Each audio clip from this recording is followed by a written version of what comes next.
sinigang na salmon sa miso. May dalawang boiled egg doon. Kasi yung salmon ko is salmon head with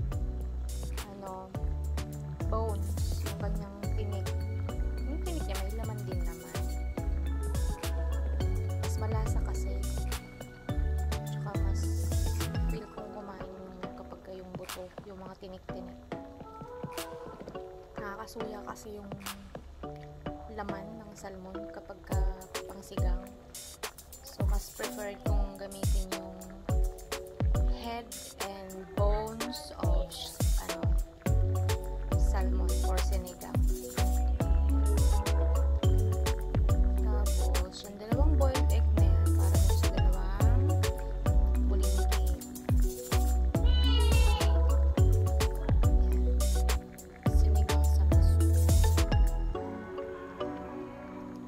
Konting tubig lang yung nilagay. Water from tomato and isda. Natural oil of salmon. Mga 1 cup of water lang yun.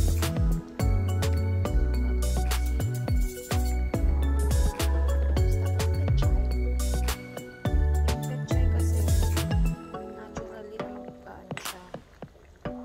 Nagpo-produce din ng water. Kaya hindi ko na siya dinamihan ng tubig. So, yung steam ng pechay, magpo-produce siya ng water. Magpapadami mo ng tubig.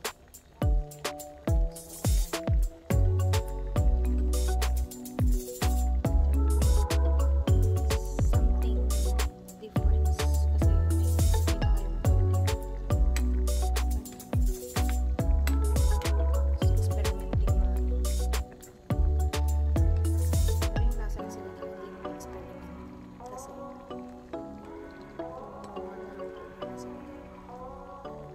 ginis na si kamatis, sibuyas, luya. Tapos pagkagisa sa kanila, pinatong ko na ng rice. Hinintay na maluto yung kamatis. Kaya ang sabaw niya meron medyo orange. It's because of the tomatoes.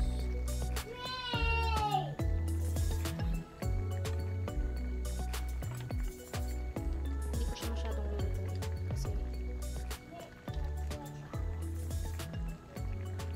mas masarap sa gulay yung hindi overcooked. I preferred my vegetable to be half cooked lang. May din pala siya, labanos. Yung labanos, yun ang talagang luto. There you go. Okay. That is our ulam for today. Sinigang na ulo ng salmon at tinik-tinik. Sinigang sa miso.